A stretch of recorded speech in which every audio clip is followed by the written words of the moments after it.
Hi friends, आज मैं आपके सामने प्रस्तुत कर रही हूँ अनुल मोहन जी का उपन्यास 30 मार खां का पार्ट 7। सूरज सिंह को होश आते पाकर जुगल किशोर के चेहरे पर उखड़ेपन के भाव उभरे। अच्छा हुआ जो तुम्हें होश आ गया, जुगल किशोर ने तीखे स्वर में कहा। बाहर अंधेरा हो चुका है, मैं जा रहा हूँ।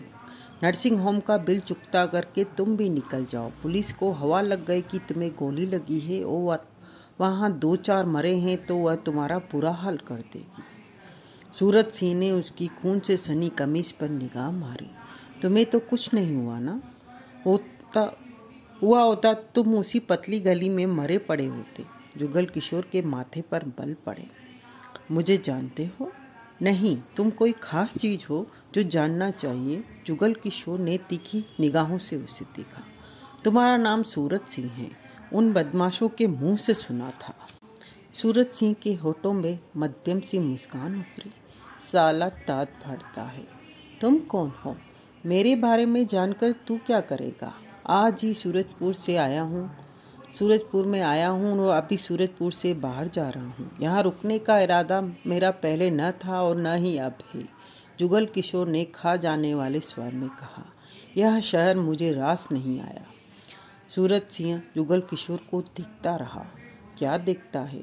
तुमने जब मुझे रिवॉल्वर दी तो तुम्हें मालूम था कि तुम्हारी यह हरकत पकड़ी जाती तो उसी वक्त तुम गोलियों से भून दिए जाते। सूरज सिंह गंभीर स्वर में बोला। मालूम था, फिर भी तुमने मुझे रिवॉल्वर दी तो गुनाह कर दिया क्या? जुगल किशोर ने दांत पीटकर कहा। तुमने मुझे क्यों बचाया? गुनाह कर दिया मैंने तुम्हें बचाकर। दोबारा कभी ऐसा नहीं करूँगा और न ही बचाऊंगा, सच में नहीं बचाऊंगा। सूरज सिंह पुनः मुस्कुराया। अब बच गया है तो दांत फाड़ रहा है, तब तो कुछ और ही फूट रहा था। एक सलाह दूं? जुगल किशोर ने खा जाने वाले स्वर में कहा। क्या? तेरी बुढ़ी हड्डियों में इतना दम नहीं है कि तू मौत के खेल खेल सके? 2-4 सस्ते से चमचे साथ रखना भी छोड़ दे। तेरी उम्र नहीं है इन कामों की।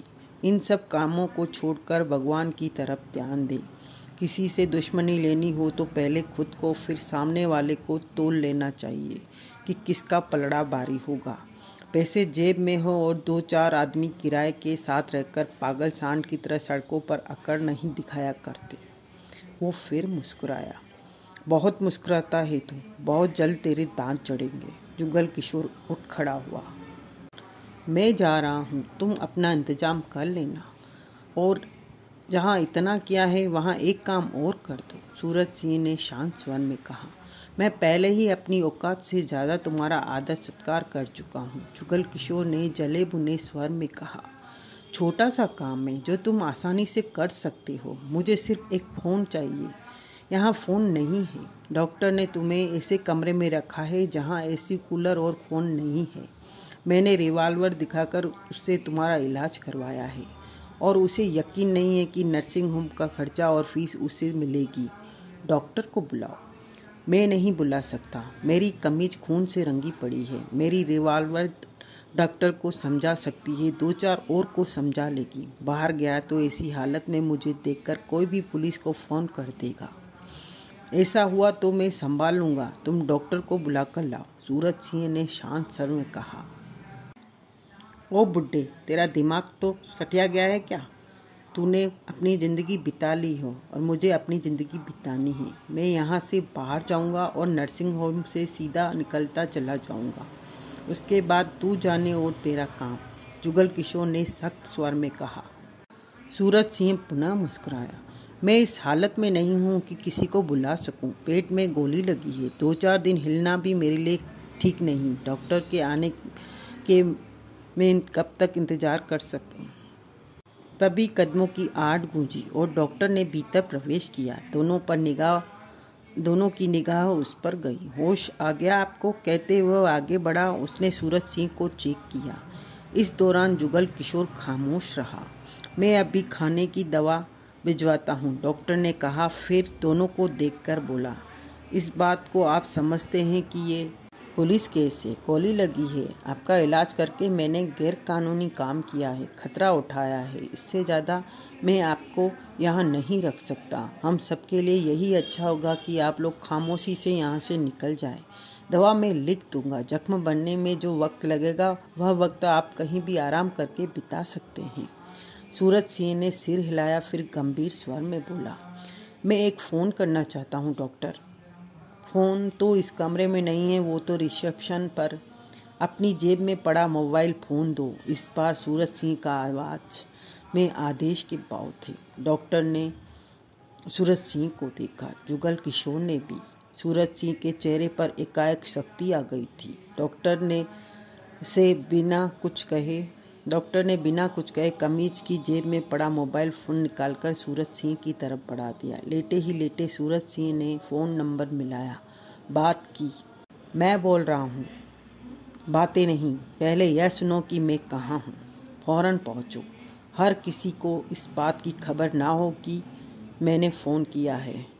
कहने के साथ ही सूरज सिंह ने डॉक्टर की तरफ फ़ोन बढ़ाया। डॉक्टर, इस नर्सिंग होम का नाम पता फ़ोन पर बता दो। डॉक्टर ने फ़ोन पर नाम पता बताया और दूसरी तरफ से रिसीवर रख दिया गया। डॉक्टर ने फ़ोन बंद करके जेब में डाला तो सूरज सिंह से बोला, खाने के लिए दवा तुम देना चाहते हो, दे दो, उसके बाद तुम्हारी ड्यूटी खत्म। डॉक्टर ने खामोशी से सिर हिलाया और बाहर निकल गया। जुगल किशोर सूरज सिंह को ही देख रहा था। सूरज सिंह उसे देखकर मुस्कुराया। बैठ जाओ, खड़े क्यों हो? तुमने सुना नहीं, मैं जा रहा हूँ। अब फ़ोन भी हो गया। तुम्हारे घर वाले तुम्हें लेने आ रहे हैं। मामला खत्म। अब कहीं भी मेरी ज़रूरत नहीं है तुम्हें। बैठो तो सही। जुगल किशोर उसे देखता रहा। मालूम नहीं तुम क्यों नाराज़ हो मुझसे। नौजवान, तुमने मुझे बचाया, मेरी जान बचाई और अपना नाम तक नहीं बता रहे हो। मैं तुम्हारा एहसानमंद हूँ। तुम बहादुर हो, लेकिन जो काम किया है उसकी शाबाशी नहीं लेना चाहते। मुझे ऐसे लोग पसंद हैं, तो मैं तुम्हें पसंद आ गया हूँ। जुगल किशोर का स्वर और भी तीखा हो गया। सूरज सिंह मुस्कुराया। फिर तुम कहोगी कि मैं तुम्हारी बेटी से शादी कर लूँ, तो इतना आगे मत जाओ। वह बराबर मुस्कुरा रहा था। क्या मैं इतना पसंद नहीं? ये बात नहीं, दरअसल मेरी बेटी नहीं है। यह तो सरासर मुझे नुकसान हो गया। जुगल किशोर की आवाज़ में व्यंग भर गया। बैठ जाओ। मेरे घरवाले यह अवश्य देखना चाहेंगे कि किसने अपनी जान की बाजी लगाकर मेरी जान बचाई। वैसे भी इस तरह तुम्हारा बाहर जाना ठीक नहीं। जो लोग मेरी जान लेना चाहते हैं, हो सकता है वे बाहर ही घात लगाकर हम लोगों का बाहर निकलने का इंतज़ार कर रहे हों। उनमें से 5 तो खड़े होने के काबिल नहीं बचे। एक बच्चा था, वो बाहर खड़े होने की मूर्खता नहीं करेगा। वो सिर्फ 6 नहीं, बहुत हैं। अगर उन्हें हमारे यहाँ होने का पता है तो अब तक उन्होंने यह जगह घेर रखी होगी। आराम से बैठ जाओ। मेरा परिवार वालों को आ जाने दो। वह हमें यहाँ से ले जाएंगे। तुम जहाँ जाओगे तुम्हें पहुँचा दिया जाएगा। जुगल किशोर ने उसे घूरा। तुम्हारा परिवार वाले क्या तीर तोप हैं जो उन लोगों को मुकाबला कर लेंगे? वे तीर तोप के अलावा सब कुछ है। उन्हें आने दो। क्षणिक सोच के बाद जुगल किशोर बैठा और सिगरेट सुलगा ली।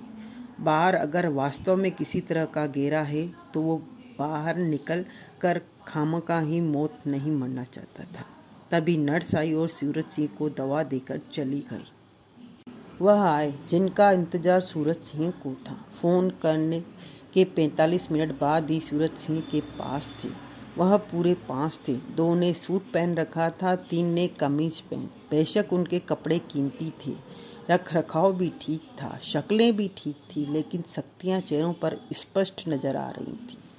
हथियार उनके हाथों में नहीं, परंतु पारखी नज़र वाले जुगल किशोर ने फौरन भांप लिया कि वे सब हथियार बंद थे। साला बुड्ढा पहुंची हुई चीज़ लगता है। आते ही उन्होंने सिर हिलाकर सूरज सिंह को इज्जत बख्शी।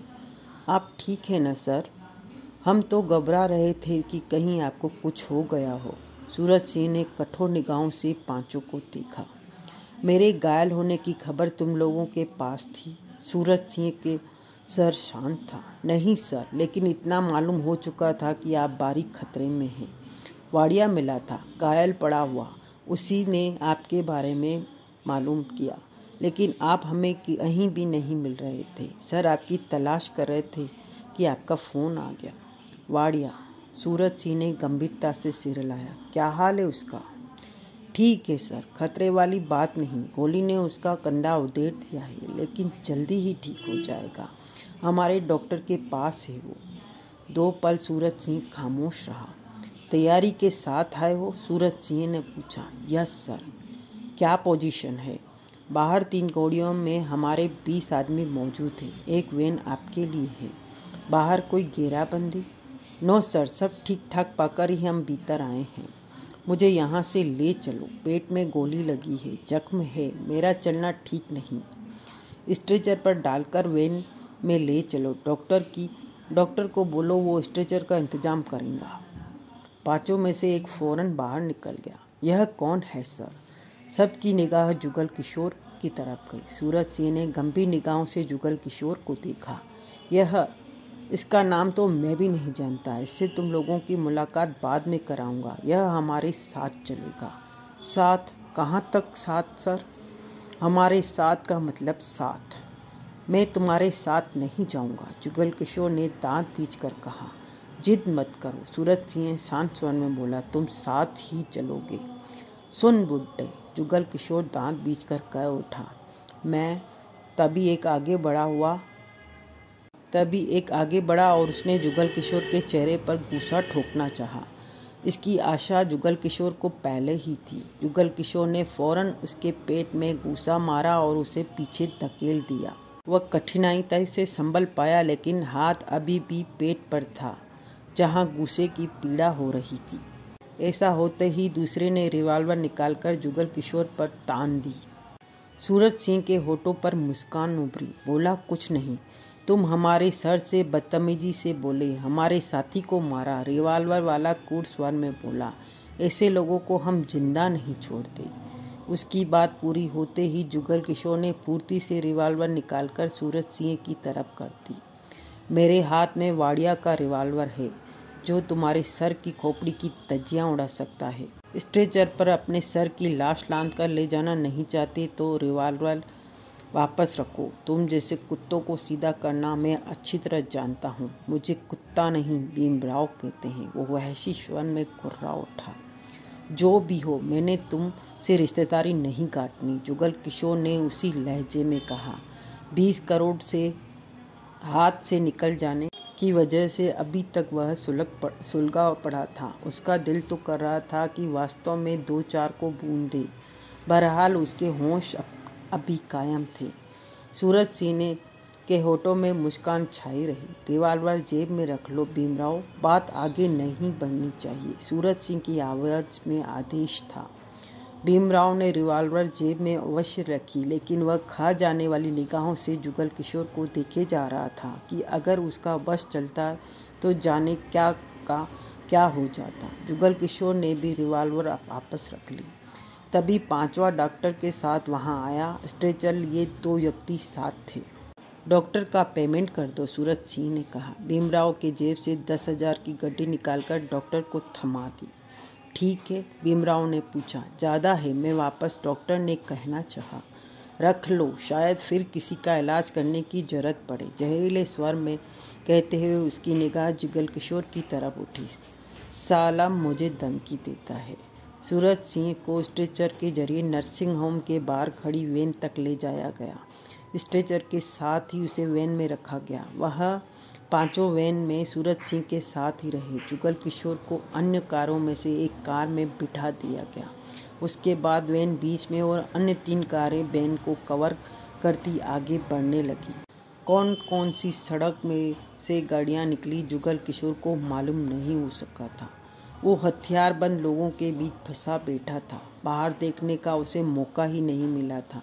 वैसे भी बाहर बहुत अंधेरा था। जुगल किशोर मन ही मन उस वक्त को कोस रहा था जब उसने सूरज सिंह की सहायता की। जाने यह लोग कौन हैं और अब खामखा उसे जबरदस्ती साथ ले जा रहे हैं। इतना तो स्पष्ट हो चुका है कि सूरज सिंह खतरनाक व्यक्ति है। उसकी जान लेने वाले खामखा के लोग नहीं थे, वह भी खतरनाक लोग थे और सूरज सिंह से लग गई होगी।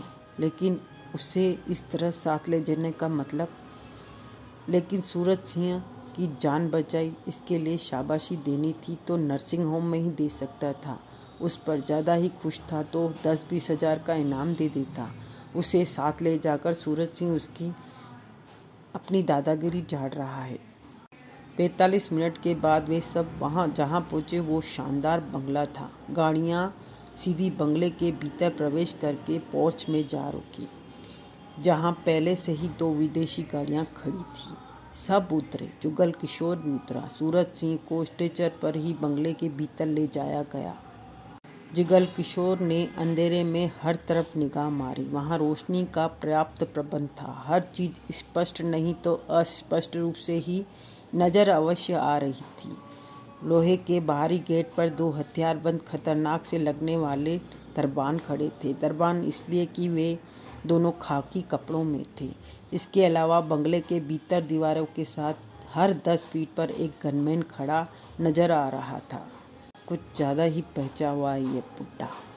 सुरक्षा के इंतजाम वहाँ ऐसे थे कि जब बाहर से कोई हमला भी करे तो आसानी से संभल कर हालातों को अपने हक में किया जा सके। चलो, एक ने जुगल किशोर से कहा। कहाँ? जुगल किशोर ने उसे देखा। भीतर, उसने जुगल किशोर को घूरा। चलो भीतर के रंग भी देख लें। वैसे इस शहर में भिखारी बहुत हैं जो करोड़ों की भीख जबरदस्ती ले जाते हैं। क्या मतलब? मतलब तेरी समझ में नहीं आएगा, जुगल किशोर ने कहा। बता, चलना कहाँ है? जुगल किशोर को बंगले के भीतर एक ऐसे कमरे में ले जाकर छोड़ा गया जहाँ जरूरत की हर चीज़ के अलावा डबल बेड, सोफ़ा और छोटा सा डाइनिंग टेबल भी मौजूद था। उस व्यक्ति के बाहर जाते ही जुगल किशोर ने आगे बढ़कर दरवाज़ा चेक किया, जो कि बाहर से बंद कर दिया गया था। साले पहले तो ज़बरदस्ती का मेहमान बनाते हैं, फिर कमरे में बंद कर देते हैं। सूरज सिंह को स्ट्रेचर पर लादे खूबसूरत काफ़ी बड़े बेडरूम में ले जाया गया। फिर सावधानी से स्ट्रेचर पर से उठाकर उसे बेड पर डाला गया और टांगों पर चादर दे दी गई। स्ट्रेचर बाहर चला गया। इस वक्त पास में भीमराव के अलावा 3 आदमी मौजूद थे। 2 मिनट पश्चात सूरज सिंह ने आंखें खोली। इस बीच खामोशी छाई रही थी। दर्शन और रतनलाल कहाँ हैं? सूरज सिंह ने सपाट स्वर में कहा। वो दोनों तो सुबह आपके साथ ही गए थे, उसके बाद नहीं दिखे। भीमराव सावधानी से बोला। यहाँ नहीं आए? नहीं। कोई फ़ोन भी नहीं? नहीं सर। सूरज सिंह के चेहरे पर सख्ती आ गई थी। उन दोनों को ढूंढकर मेरे पास लाओ भीमराव। कोई खास बात सर? हाँ। सूरज सिंह ने खा जाने वाली निगाहों से भीमराव को देखा। जगनलाल के आदमियों से जब आमना सामना टकराने का वक्त आया तो दोनों भाग गए। मेरे पुकारने पर भी नहीं रुके। अगर वे भागे न होते तो मेरा पलड़ा इतना कमज़ोर नहीं होता। वाड़िया घायल न होता तो मेरे पेट में गोली न लगती, तब वहाँ सब कुछ आराम से निपट जाता। लगता है दर्शन और रतनलाल को अपनी जान बहुत प्यारी है, भीमराव कड़वे स्वर में कह उठा। नहीं, सूरज सिंह की आवाज़ में मौत के भाव भरे। असल बात कुछ और ही है। क्या सर? उन दोनों को मेरे सामने लाओ, तब सब कुछ सामने आ जाएगा। जी। और वो जिसे आपके कहने पर साथ लाए हैं, उसका क्या करना है सर जी? उसे इज्जत से यहाँ रखो। मोनी की ड्यूटी उस पर लगा दो, सूरज सिंह ने कहा। मोनी की ड्यूटी? सूरज सिंह ने कठोर निगाहों से उसे देखा। मैंने जो कहा तुमने सुना? जी। तो वही करो, लेकिन पहले मोनी को मेरे पास भेजो। कहाँ है वो? देखता हूँ सर। कहने के साथ ही भीमराव पलटा और बाहर निकलता चला गया। सूरज सिंह ने वहाँ खड़े अन्य लोगों को देखा। तुम लोग भी जाओ और रतनलाल, दर्शन को ढूंढने में भीमराव का साथ दो, सूरज सिंह ने कहा। वे तीनों ही बाहर निकल गए। 10 मिनट पश्चात मोनी ने भीतर प्रवेश किया। मोनी खूबसूरत 25 वर्षीय, 5 फीट 6 इंच लंबाई, कंधों तक झूलते बाल, स्कर्ट और टॉप अक्सर पहनने की आदत। यूं तो वहाँ मौजूद हर कोई उस पर नज़र रखता था, लेकिन छूने की हिम्मत किसी की नहीं हुई थी आज तक। पिछले 6 सालों से सूरज सिंह की सेवा में थी और सूरज सिंह उस पर पूरी तरह भरोसा करता था। मोनी 10 मिनट में ही सूरज सिंह के पास पहुंची। हमेशा की तरह इस वक्त भी वह छोटी सी स्कर्ट और टॉप में थी। चेहरा किसी मुस्कान की तरह खिला हुआ था। आप कैसे हैं सर? मैं आपके पास ही आ रही थी। सुना जगनलाल के आदमियों ने आपको घेर लिया था। हाँ, सूरज सिंह ने आंखें खोली। उन्होंने तो आपको मारने में कोई कसर नहीं छोड़ी होगी। मोनी के माथे पर बल थे। हमारा काम है ही ऐसा, जिसका वार चले वह कर जाता है। आज उनका दिन था। सूरज सिंह ने शांत स्वर में कहा, मेरे कपड़े चेंज करो, मैं हिल नहीं सकता।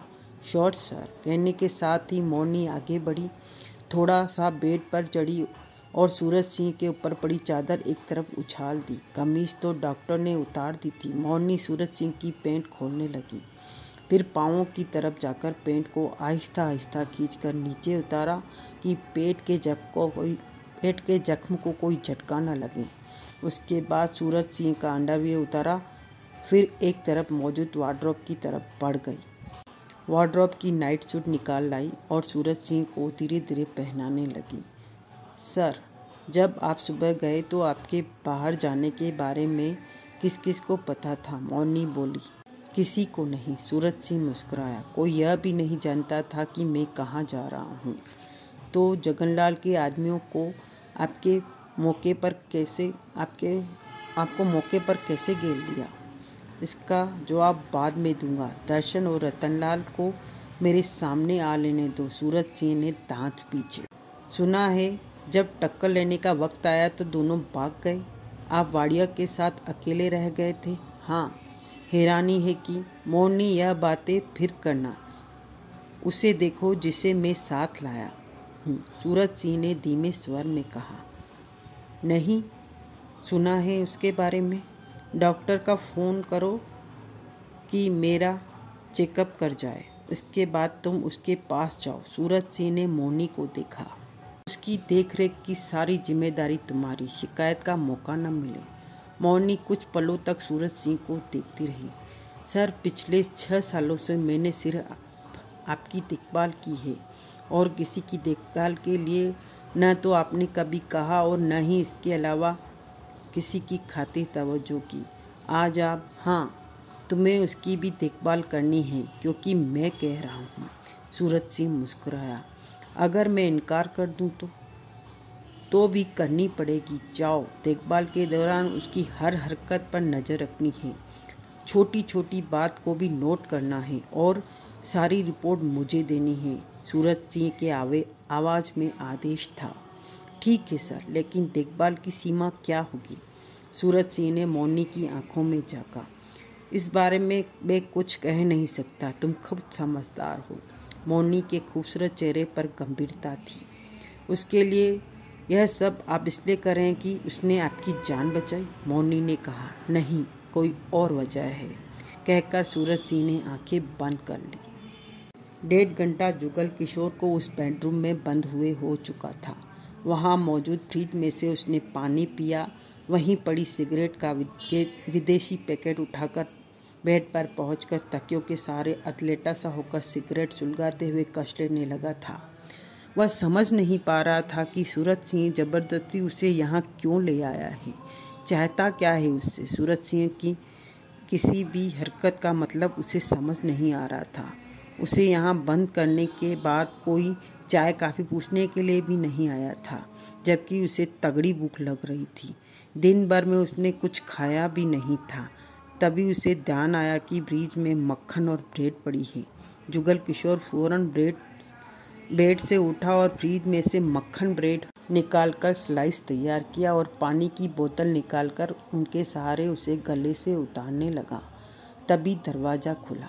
जुगल किशोर की निगाह उस तरफ गई। मौनी ने भीतर प्रवेश किया। जुगल किशोर 2 पल के लिए खाता खाता रुका। चीज़ तो दमदार है, लेकिन उसके काम की नहीं। सूरज सिंह की चिली चपाटी नोटों वाली नहीं हो सकती। खा रहे हो? भीतर प्रवेश करती मौनी ने मुस्कुराकर कहा। कंगालों के यहाँ न तो खाने को ये खाने को मिल गया, यही बहुत है। जुगल किशोर ने पुनः खाना शुरू किया। मोरनी के माथे पर पल भर के लिए बल पड़े, फिर मुस्कुरा दी। बुढ़ऊ कहाँ है? जुगल किशोर ने उसे देखा। बुढ़ऊ? मोरनी की होठों में उलझन भरा स्वर निकला। हाँ, जुगल किशोर ने बोतल का मुंह लगाकर कूद पड़ा। कौन बुढ़ऊ? वो इस साला सूरज सिंह, जुगल किशोर ने लापरवाही से कहा। मोरनी पल भर के लिए जुगल किशोर के शब्दों पर हक्की बक्की रह गई। तुम उनके लिए बदतमीजी वाले शब्दों का इस्तेमाल कर रहे हो? मोरनी ने एकाएक तीखे स्वर में कहा। मिर्च लग गई? तुम्हारा बाप लगता है वो? जुगल किशोर मुस्कुराया। लगता है तुम जल्दी मरोगे। कम से कम तुम्हारी खूबसूरती में तो इतना दम नहीं कि मुझे घायल कर सके, इसलिए मरने का कोई खतरा नहीं। मोरनी उसे घूरने लगी। मुझे मालूम है कि मैं खूबसूरत हूँ। जुगल किशोर ने पानी की बोतल टेबल पर रखी। लेकिन कोई मुझे इस तरह देखे अच्छा नहीं लगता। कौन हो तुम? यहाँ पर सब सूरज सिंह को सर कहते हैं, मोरनी ने समझाने वाले स्वर में कहा। यहाँ पर सिर्फ उनकी ही चलती है, उनकी ही मानी जाती है। उनके लिए कोई बदतमीजी वाले शब्दों का इस्तेमाल नहीं करता। यहीं पर हाँ, मैं यहाँ का बाशिंदा नहीं हूँ। बुढ़ऊ की नहीं खाता। वो मेरे लिए कुत्ता है, मैं उसके लिए कुत्ता। अजीब आदमी हो। पकड़कर यहाँ जबरदस्ती बंद कर दिया और बोलती हो अजीब आदमी हूँ। जुगल किशोर तब से ही खार खाए बैठा था जब से उसके हाथ से 20 करोड़ निकल गए थे। क्या किया मैंने? उस बुड्ढे की जान बचाई। मेरा मामा लगता है वो। क्या उसे छोड़कर मैं वहाँ से दफा भी हो सकता था? मरना है तो मरे। अब यह सब कुछ कर दिया तो बदले में मुझे यहाँ लाकर बंद कर दिया। इससे अच्छा तो इस शहर में भिखारी होना ही है। कम से कम करोड़पति तो बना जा सकता है। कम से कम करोड़पति तो बना जा सकता है। भिखारी? मोरनी के चेहरे पर अजीब से भाव उभरे। मैं समझी नहीं। मेरे पास 20 करोड़ के हीरे जवाहरात थे। जुगल किशोर ने दांत पीचकर कहा। कार सर्विस स्टेशन पर देकर कुछ देर बिताने के लिए कहीं लेट गया। 20 करोड़ वाला सूटकेस सिर के नीचे रखा। थका हुआ था, नींद आ गई। जब उठा तो पता चला दूसरी तरफ मेरे सूटकेस के साथ सिर सटाकर एक भिखारी लेटा था। वो सूटकेस काटकर 20 करोड़ का माल बिना किसी की नज़र में आए आसानी से ले गया। मैं उल्लू का पट्टा बनकर रह गया। मोरनी मुस्कुराई, आगे बढ़कर सोफा चेयर पर जा बैठी। 20 करोड़ के हीरे जवाहरात तुम्हारे पास थे? क्यों, विश्वास नहीं होता क्या? जुगल किशोर ने दांत पीचकर कहा। होता है, लेकिन वो आए कहाँ से तुम्हारे पास? तुम्हारी माँ ने दिए थे। मोरनी मुस्कुराई। साली अब मुझे कुरेदने को लग गई है। तुम्हारे गुस्से की वजह जायज़ है, लेकिन उससे मुझ पर मत उतारो, उसने प्यार से कहा। अब अपनी खूबसूरती का जादू मुझ पर चलाने की कोशिश कर रही है। जुगल किशोर आगे बढ़ा, सिगरेट का पैकेट उठाया और सोफे पर बैठकर सिगरेट सुलगाई। मेरा नाम मोरनी है। जुगल किशोर ने एक बार फिर उसे सिर से पांव तक देखा। मोरनी ही होगा। खूबसूरती में किसी तरह कम भी तो नहीं। तुम्हारा नाम क्या है? जुगल किशोर। करते क्या हो? उठाई गिरा हूँ, जुगल किशोर ने कुड़कर कहा। ठग हूँ। प्लीज़ मजाक मत करो, वो इठलाई। साली को मेरा सच मजाक लगता है। ये तुम्हारा बुढ़ऊ क्या चीज़ है? एकाएक जुगल किशोर ने पूछा। नहीं जानते? नहीं। बिना जाने ही सर की जान बचाने के लिए कूद पड़े थे।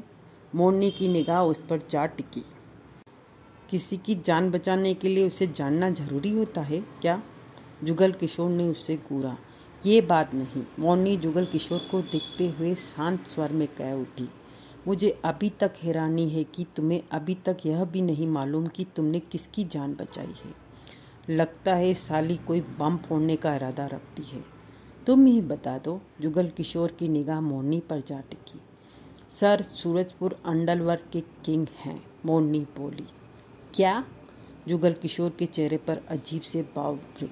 वो बुढ़ऊ सूरजपुर के अंडरवर्ल्ड का किंग है? हाँ। मोरनी का स्वर शांत था। सर पिछले 15 सालों से अपनी जगह पर कायम है। कई आए और चले गए, लेकिन सर को कोई भी अपनी जगह से नहीं हिला सका। सूरजपुर ही नहीं, कोई उसके आसपास ही सर का हुक्म चलता है। अंडरवर्ल्ड किंग की क्या हैसियत होती है, शायद इस बात से तुम वाकिफ होगे। हाँ, तुमसे ज़्यादा वाकिफ़ हूँ। जुगल किशोर का अभी तक विश्वास नहीं हो रहा था कि सूरज सिंह इतने दमखम वाला इंसान है। वो तो यूं ही उसे पैसे वाला इंसान समझ रहा था। अब समझे तुमने किसकी जान बचाई, मोरनी मुस्कुरा कर कह उठी। समझा, जुगल किशोर ने सोच भरे ढंग से सिर हिलाया। सूरज सिंह सूरजपुर अंडरवर्ल्ड का किंग है। पिछले 15 सालों से वो अपनी कुर्सी पर जमा हुआ है, तो उसके पास यकीनन बेहिसाब दौलत होगी। अगर वो जरा भी समझदारी से काम ले तो सूरज सिंह से तगड़ा माल झाड़ सकता है, 20 करोड़ का नुकसान पूरा कर सकता है। क्या सोचने लगे, मोरनी ने टोका। मेरे जैसे इंसान को बहुत कुछ सोचना पड़ता है। जुगल किशोर मुस्कुराया। तुमने अपना नाम मोरनी बताया था? हाँ, तुम्हारी तरह तुम्हारा नाम भी खूबसूरत है। वैसे तुम यहाँ क्या करती हो? जुगल किशोर ने पूछा। मैं सर की देखभाल करती हूँ। देखभाल? सो तुम्हें मेरे पास नहीं आना चाहिए था। वो अंडरवर्ल्ड किंग है और मुझे सर ने ही तुम्हारी खातिरदारी के लिए भेजा है, और ऐसा पहली बार हुआ है। बुढ़ऊ ने मोरनी को मेरे पास भेजकर मुझे दाना डाला है। कोई तो खास बात होगी। सिर्फ जान बचाने की एवज में वो अपनी खास को उसके पास क्यों भेजेगा? दसियों दूसरी लड़कियों को मेरे पास भेज सकता है। तो तुम्हें मेरी खातिरदारी करने के लिए भेजा गया है। जुगल किशोर मुस्कुराया। हाँ, तो करो। मोरनी ने जुगल किशोर की आंखों में झोंका। कैसे? भूख लगी है, खाना खिलाओ। अभी तो तुमने स्लाइस लिए। मोरनी मुस्कुराई। जो वो ब्रेकफास्ट के हिस्से में गए। लंच और डिनर के लिए बहुत जगह बाकी है। उसी जगह पर भूख लगी है। उसके बाद क्या? उसके बाद खातिरदारी के मैनेजर रखते हुए उसके बाद मेरे लिए क्या हुक्म है? सब समझ रहा हूँ तेरे नखरे। हुक्म में क्या क्या आता है इसलिए पूछ रहा हूँ, क्योंकि मैंने कभी हुक्म नहीं दिया किसी को। बहुत बोले बनते हो।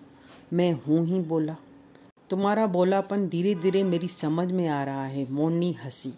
वैसे सेवादारी में हुक्म के अंदर खाना खाने के बाद टांगे दबवाने की बारी आती है। तुम कितनी टांगों को दबवाना चाहोगे? मोरनी के होठ सिकुड़े। ये तो पूरी तरह तोड़ मोड़ का इरादा रखती है। कितनी टांगे? क्या टांगे 2 ही तो होती है? 3 भी होती है। लगता है आज तक तुम 3 टांगों वाले जानवरों की टांगे दबाती आई हो। 2 टांगों वालों नहीं मिला क्या कभी? ठीक कहते हो। जब तीसरी टांग की बारी आती है तो तब वो जानवर ही होता है। सयानापन तो कूट कूट को भरा है इसमें। सारे पाठ जुबानी याद है साली को। तुम सबसे पहले कौन से टीचर के पल्ले पड़ी थी? क्या? वो होले से हंसी। तुम्हारी पढ़ाई में कुछ कमी रह गई है, तुम पूरी कर दो। जरूर कर देता अगर तेरे पाँव में नोटों का फ्लेवर होता। एक बात तो बताओ, तुम जैसी खूबसूरत जवान बुढ़ऊ के पल्ले कैसे पड़ गई? जुगल किशोर के होठ सिकुड़ कर कहा। हैरानी की बात है इस पर तो यह है कि 6 सालों से तुम उसे बर्दाश्त भी कर रही हो। मैं समझदार हूँ इसलिए ऐसा कर रही हूँ। इसमें समझदारी वाली बात कहाँ से आ गई? मिस्टर जुगल किशोर, मोरनी तीखे स्वर में कह उठी। मेरा बाप दारू की पट्टी चलाता था। कुछ लोगों ने उसे मार दिया। मैं अकेली रह गई। कुत्तों से अपना शरीर नचवाने या कोठे पर बैठने से अच्छा है कि मैं किसी एक की हो जाऊं। इसके लिए सर से बढ़िया कौन हो सकता है? तुम खूबसूरत ही नहीं बल्कि कभी कभार समझदारी की बात भी कर लेती हो। जुगल किशोर मुस्कुराया। मोरनी ने उसे घूरा। तुम अपने आप को बहुत अक्लमंद समझते हो? उसका सर तीखा हो गया। नहीं, जुगल किशोर ने गहरी सांस ली। मेरे से बड़ा बेवकूफ़ कोई दूसरा नहीं।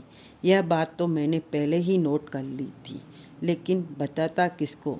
तुम तो मिली ही नहीं पहले। मोरनी उठ खड़ी हुई। कहाँ जा रही हूँ? तुम्हारे लिए लंच और डिनर का इंतजाम करने। मोरनी ने व्यंग्य से कहा। तैयार है या तैयार करना पड़ेगा?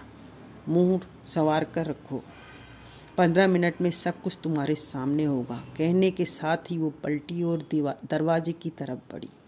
दरवाजे के पास पहुंचकर ठिठकी और पलटकर बोली, बंद करूं या खुला रहने दूं? खुला ही रहने दो तो बहुत मेहरबानी होगी। तो बाहर निकलने की कोशिश मत करना। तुम्हें कमरे में से बाहर जाने का हुक्म नहीं है। नहीं निकलूंगा। अगर निकलने का मन करे तो यह जरूर सोच लेना कि तुम सूरजपुर के अंडरवर्ल्ड किंग की बात मानने से इनकार कर रहे हो। अगर निकलने का मन करे तो यह जरूर सोच लेना कि तुम सूरजपुर के अंडरवर्ल्ड किंग की बात मानने से इनकार कर रहे हो और सर को तुम पर गुस्सा भी आ सकता है। कहने के साथ ही वो दरवाज़ा खुला छोड़कर बाहर निकल गई। वो बुढ़ऊ इसका क्या अचार डालता होगा? किसी काम का तो लगता नहीं। वो जुगल किशोर ने डिनर किया, जो कि किसी 5 स्टार होटल से ज़्यादा मज़ेदार रहा। 2 व्यक्ति उसे डिनर खिलाने में उसके पास रहे।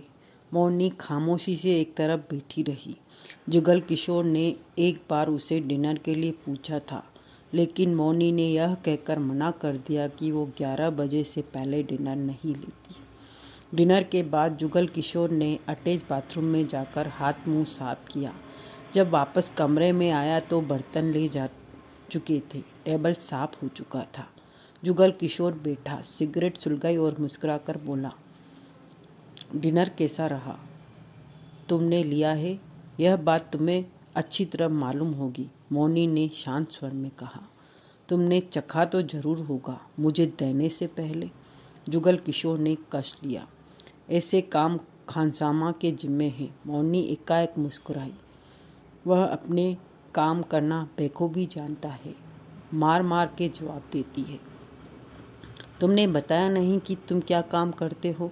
मोनी ने पूछा। मेरे काम में तुम्हारी कोई दिलचस्पी नहीं? तो तुम जिस काम में दिलचस्पी न हो वो नहीं पूछा करते। जुगल किशोर शांत स्वर में बोला। बुढ़ऊ यहाँ के अंडरवर्ल्ड का बड़ा है, तो उस भिखारी को तलाश करवा सकता है जो मेरे 20 करोड़ ले उड़ाए। सर ये काम कर सकते हैं, लेकिन करेंगे नहीं। क्यों? छोटे छोटे कामों में सर दिलचस्पी नहीं लेते। 20 करोड़ का काम छोटा है? जुगल किशोर ने आंखें सिकोड़कर उसे देखा। मैं नहीं जानती इस बारे में। सर से बात करना।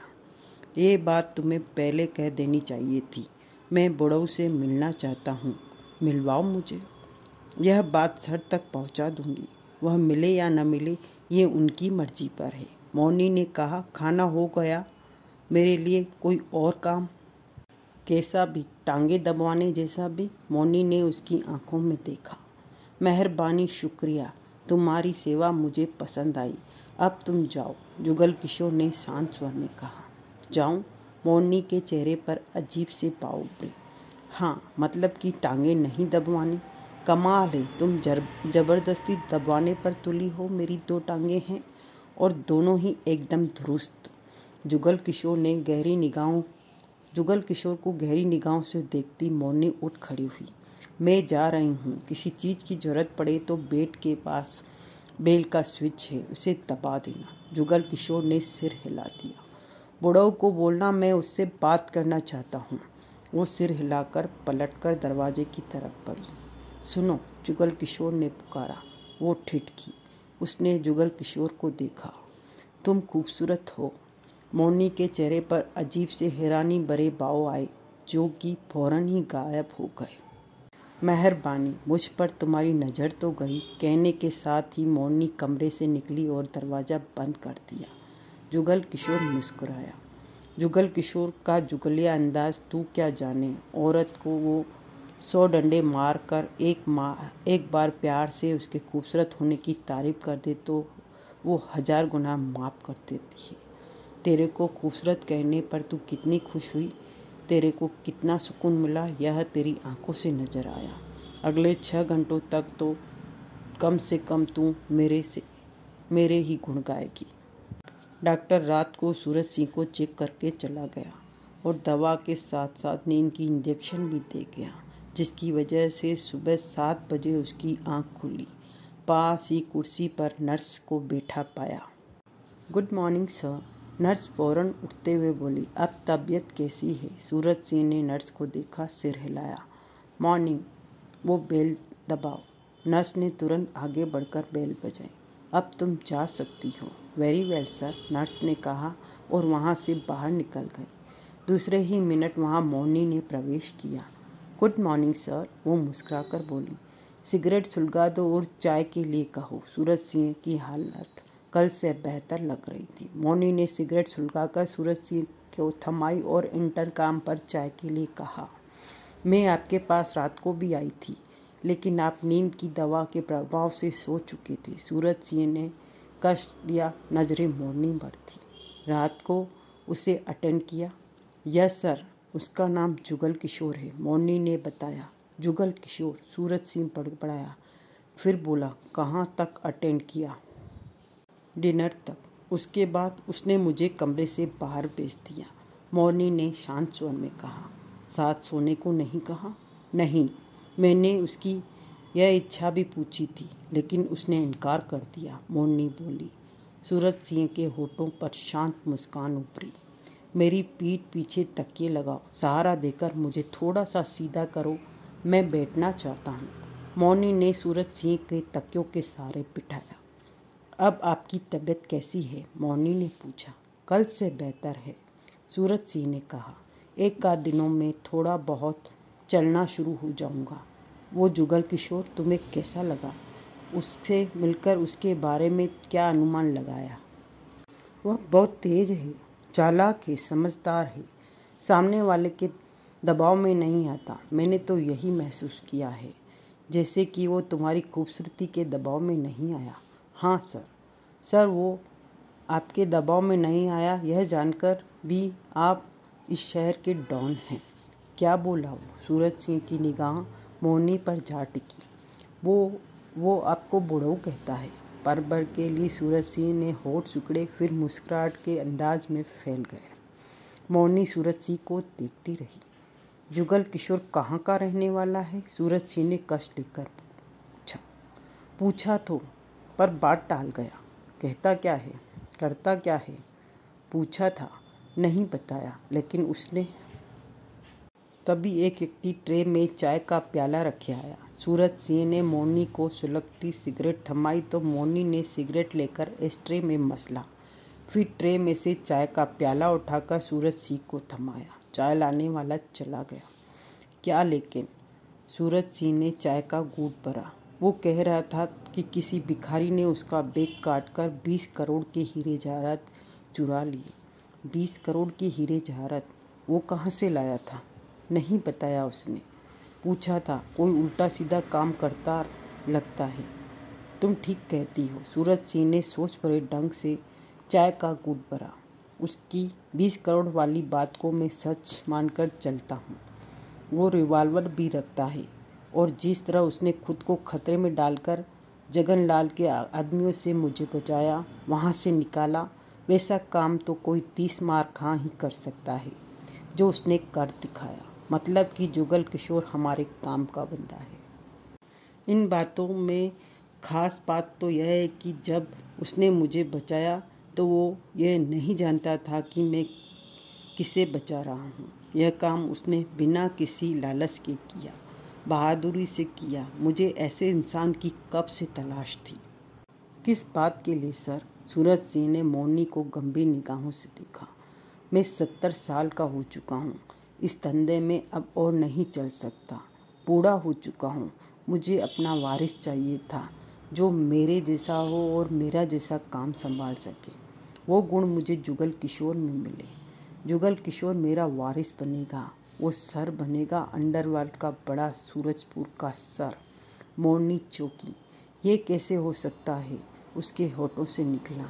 क्यों नहीं हो सकता सर? आपके साथ कई ऐसे लोग हैं जो बरसों से आपकी सेवा करते आ रहे हैं और उनमें सर बनने की पूरी काबिलियत है। ऐसे में वो किसी नए को सर कैसे मंजूर करेंगे? अगर किसी में पूरी काबिलियत होती तो मुझे नज़र आ चुकी होती। मैं जानता हूँ तुमने जो कहा ठीक कहा है। यहाँ पर इस मुद्दे पर मुझे परेशानी आ सकती है, लेकिन मैं संभालूंगा। 2-4 दिन की बात है, मुझे पूरी तरह ठीक हो जाने दो। तब तक इस सिलसिले में किसी से बात नहीं करना। इस दौरान तुम जुगल किशोर को चेक करती रहो, उसकी हर बात की रिपोर्ट मुझे देती रहो, सूरज सिंह ने गंभीर स्वर में कहा। अपनी जगह किसी को बिठाने से पहले मैं मर गया तो मेरे बाद सर बनने के लिए यह लोग आपस में लड़ मरेंगे। मैं नहीं चाहता कि ऐसा हो। सब मिलकर इकट्ठे रहेंगे तो इनमें इनका ही भला है। मोनी ने सूखे होठों पर जीभ फेरी। जुगल किशोर आपसे मिलने को कह रहा था। मैं ठीक होकर उससे मिलूंगा। तुम उसकी हर चीज़ का ध्यान रखो। सूरज सिंह ने चाय का घूंट भरा। जी। मोनी के चेहरे पर सोच के गहरे भाव आते थे। 4 दिन बीत गए। सूरज सिंह अब पहले से बहुत बेहतर स्थिति में था। जख्म काफ़ी हद तक बढ़ चुका था। वह चलना फिरना शुरू कर चुका था। किसी तरह की कोई परेशानी नहीं थी। अब गोली लगने को लेकर यह जुदा बात थी कि अभी कुछ दिन भागदौड़ के काम नहीं कर सकता था। डॉक्टर ने इस बारे में मना किया था और ऐसा कोई भारी काम न करे जिसमें जिस्म को झटका लगे। नहा धोकर सूरज सिंह कपड़े बदलने के बाद शीशे के सामने खड़ा, बालों को संवार कर तभी मोनी ने भीतर प्रवेश किया। हमेशा की तरह वो छोटी छोटी इसी स्कर्ट और टॉप में थी। जुगल किशोर क्या कर रहा है? सूरज सिंह ने पूछा।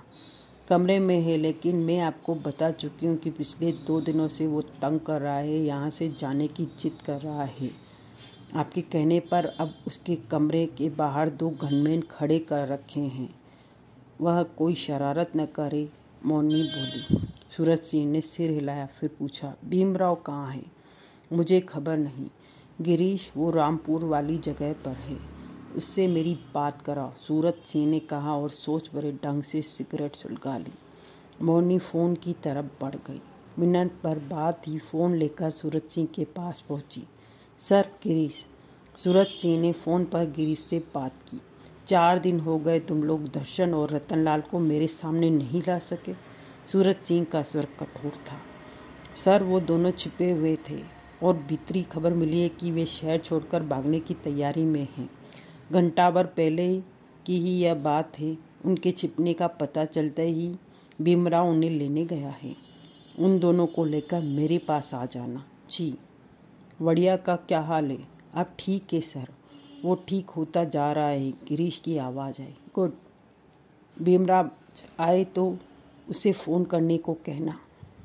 Yes sir. सूरज सिंह ने फ़ोन बंद करके मोरनी को दिया। तुम 4 दिन जुगल किशोर के साथ रही, उसके बारे में तुम्हारा क्या विचार है? सर, वह बंदा तो ठीक है, हमारे कामों के लायक है, मोनी ने सोच भरे स्वर में कहा। हमारे कामों के बहुत ज़्यादा लायक है। उसकी फार्म मैंने उस दिन ही देख ली थी जब उसने मुझे बचाया। सूरज सिंह के होठों पर मुस्कान उभरी। मुझे वो तभी पसंद आ गया था। लेकिन सर, कुछ फैसला करने से पहले सोच लीजिए। आपके पुराने लोग आपके साथ हैं, वो सब आपकी इज्जत करते हैं, लेकिन कोई भी यह बात पसंद नहीं करेगा कि कोई बाहरी आदमी उनका सर बने। सूरज सिंह की निगाह मोहनी पर जा टिकी। तुम्हारा मतलब कि वो सिर उठाएंगे मेरे सामने? सूरज सिंह के लहजे में कठोरता आ गई। जी हाँ, मैं यही कहना चाहती हूँ, मोहनी गंभीर स्वर में बोली। और सिर उठाने का हक भी होगा उन्हें इस मामले में। देखे जाए तो उन लोगों में से किसी को सर बनना चाहिए। सूरज सिंह ने होठ पीच लिए। मोनी खामोशी उसे देखती रही। मेरे आदमी बहुत अच्छे हैं, सब खरे हैं, लेकिन जाने क्यों आज तक मुझे सर के लिए कोई जचा नहीं। ऐसा क्यों नहीं लगा कि फलां आदमी मेरी जगह ले सकता है? वो जुगल किशोर ही ऐसा क्यों लगा कि वो मेरी कुर्सी संभालने के लायक है, जबकि मैंने उस दिन से पहले उसे कभी नहीं देखा। सूरज सिंह ने एक एक शब्द चबाकर गंभीर स्वर में कह उठा। इस बात का जवाब है तुम्हारे पास? मोनी ने कुछ नहीं बोली। खैर, जो भी होगा मुझे संभालना ही पड़ेगा। मैं सबको संभालूंगा, समझा दूंगा। सूरज सिंह के विश्वास भरे स्वर में कहा। जुगल किशोर ही सर बनेगा। मैं बूढ़ा हो चुका हूँ और अब आराम करना चाहता हूँ। जुगल किशोर अगर सर बना तो मेरा क्या होगा? एकाएक मोनी बोली। सूरज सिंह ने मोनी को देखा। तब तुम जुगल किशोर की देखभाल करोगी? इसका मतलब सर मैं खिलौना बन गई? वो सर बना, मैं उसकी टांगों पर बैठ जाऊं, मोरनी ने स्पष्ट कहा। सर की टांगों पर किस्मत वाली ही बैठ सकती है। सूरज सिंह मुस्कुराया। और तुम किस्मत वाली हो। मोरनी खामोश रही। चेहरे पर किसी तरह का भाव नहीं था।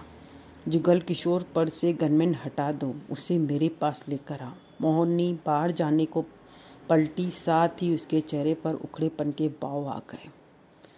तुम दोनों जाओ, मोरनी के दरवाजे के बाहर खड़े दोनों गनमैनों को कहा।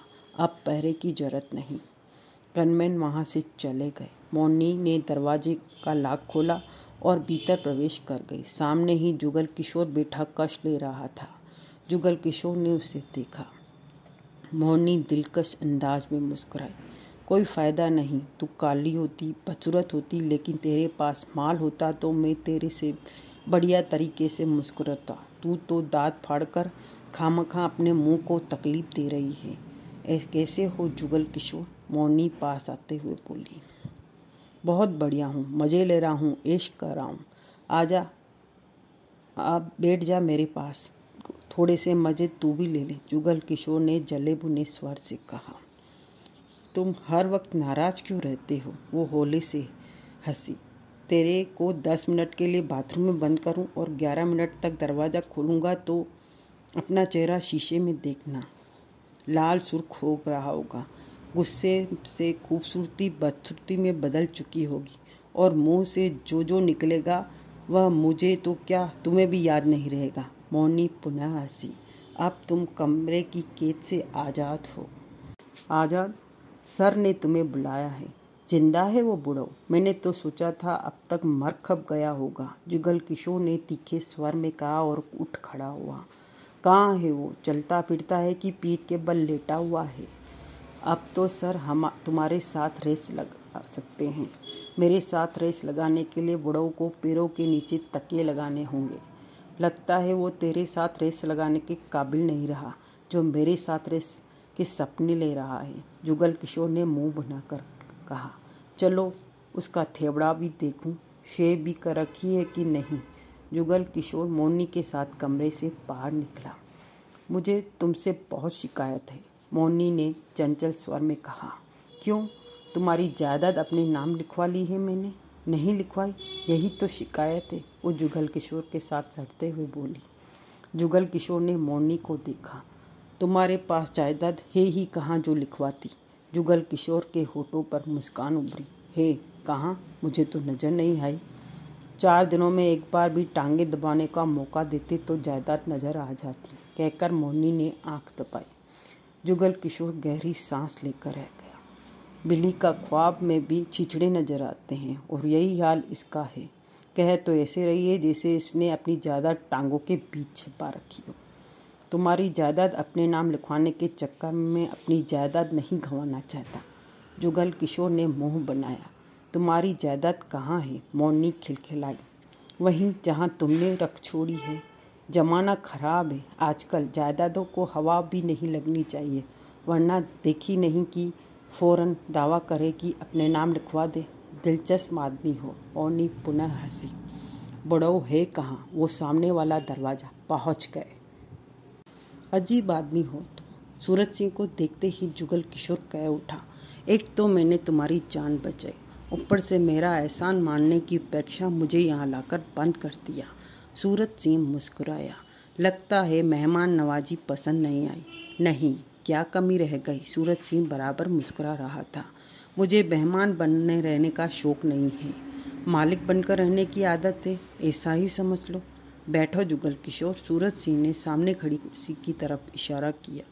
जुगल किशोर कुर्सी पर बैठा, सिगरेट सुलगाने लगा तो मोरनी ने टोका। सर के सामने सिगरेट नहीं पीते। यह तुम्हारा सर होगा, मेरा नहीं, कहकर जुगल किशोर ने सिगरेट सुलगाई। एक मुझे भी तो, सूरज सिंह बोला। मोरनी ने हैरानी से सूरज सिंह को देखा। जुगल किशोर ने सुलगाई सिगरेट उसे थमाई और अपनी नई सुलगा ली। सूरज सिंह ने कस लिया। जुगल किशोर, तुम मुझे हर तरफ से पसंद आए। तुम्हारी समझदारी, बहादुरी मुझे अच्छी लगी। जिस ढंग से उस दिन तुमने मुझे अपने जगनलाल के आदमियों से बचाया था वह काबिले तारीफ था। मैं भूल नहीं सकता। जगनलाल कौन है? जुगल किशोर ने पूछा। मोरनी से तुम्हें मालूम हो चुका है कि सूरजपुर में मेरी क्या हैसियत थी। सूरज सिंह ने गंभीर स्वर में कहा, हम लोगों के कई दुश्मन होते हैं। जगनलाल भी उनमें से एक है। वह मुझे खत्म कर देना चाहता है। मेरे लोगों की हिम्मत तोड़कर खुद सर बनना चाहता है। इसलिए उसने मुझे खत्म करने की कोशिश की। दिक्कत क्या है? खत्म कर दो जगनलाल को, जुगल किशोर बोला। मेरे आदमी बराबर उसकी तलाश करते रहते हैं। वह हाथ नहीं लगता। जब लगेगा तो खत्म भी हो जाएगा। जुगल किशोर ने कष्ट लेकर सिर हिलाया। मोरनी सावधानी से उसके पास खड़ी थी। तुम शायद कुछ कहना चाहते हो। जुगल किशोर ने उसकी आंखों में झांका। हाँ, लेकिन पहले मैं तुम्हारे बारे में जानना चाहता हूँ कि तुम कौन हो और क्या करते हो, सूरज सिंह ने पूछा। मेरे जैसे लोगों के आगे पीछे कोई नहीं होता, सिर्फ अपना नाम ही होता है, जुगल किशोर ने शांत स्वर में कहा। रही बात मैं क्या करता हूँ, तो मेरे जैसे लोगों के बिजनेस या मिले नहीं होती। इधर उधर से खर्चा निकाल लेते हैं। सूरजपुर में क्या कर रहे हो? कार की सर्विस करा रहा था। उस दिन पीछे से आया था। आगे जाना था। पीछे से आया था, आगे जाना था। 3-4 घंटे यहाँ रुकना था ताकि कार को आगे जाने की हिम्मत आ जाए। पास में 20 करोड़ के हीरे जवाहरात थे। जुगल किशोर ने कड़वे स्वर में कहा। थका हुआ था, नींद आ गई। किसी भिखारी ने 20 करोड़ का माल पार कर लिया। इस बात का अफसोस मना रहा था कि मेरे सामने तुम आ गए। सूरज सिंह कई पलों तक खामोशी से कष्ट लेता रहा। मैं बूढ़ा हो चुका हूँ, इसके लिए मैं तुम्हें किसी गवाही की जरूरत नहीं। नजर आ रहा है, जुगल किशोर बोला। मेरे बूढ़े गंदे अब सर होने की जिम्मेदारी से मुक्त होना चाहते हैं। होना भी चाहिए। तुम्हारी यह उम्र आराम करने की है, लेकिन यह सब मुझे क्यों बता रहे हो? मेरे पास एक से एक खतरनाक और काबिल आदमी है, सूरज सिंह गंभीर स्वर में कह उठा। लेकिन किसी में भी ऐसी झलक नहीं मिली और मुझे विश्वास हो कि सर कि यानी कि मेरी कुर्सी के लायक हो। मैं तुम्हारी इस बात से इत्तेफाक नहीं रखता, जुगल किशोर बोला। कोई तो ऐसा होगा ही उन लोगों में जो तुमसे बढ़िया ढंग से इस काम को संभाल सके। अगर ऐसा कोई है तो कम से कम मुझे नजर नहीं आया। बुढ़ो, अपनी कहानी मुझे क्यों सुनाने पर तुलावा है? ढूंढते रहो, मिल जाएगा, जुगल किशोर ने लापरवाही से कहा। मिल गया है जिसमें वो सारे गुण हैं जो मैं चाहता हूँ। सूरज सिंह ने उसे देखा। इससे अच्छी और क्या बात हो सकती है? पूछोगे नहीं कि वो कौन है? मुझे क्या लेना धना इस मामले से? जो मन में आए करो। एक बात पूछ तो लो। सूरज सिंह गंभीर था। नजरें जुगल किशोर पर थी। पूछा, वो तुम हो? मैं? जुगल किशोर हड़बड़ा उठा। हाँ, मैं तुम्हें अपना वारिस घोषित करने जा रहा हूँ। मेरी जगह अब तुम सर बनोगे। सब कुछ तुम संभालोगे और मुझे पूरा विश्वास है कि तुम बहुत तरक्की करोगी। क्या पागल तो नहीं हो गए तुम? जुगल किशोर ने खुद को संभालने की चेष्टा की। क्यों? मैं पहली क्लास के बच्चों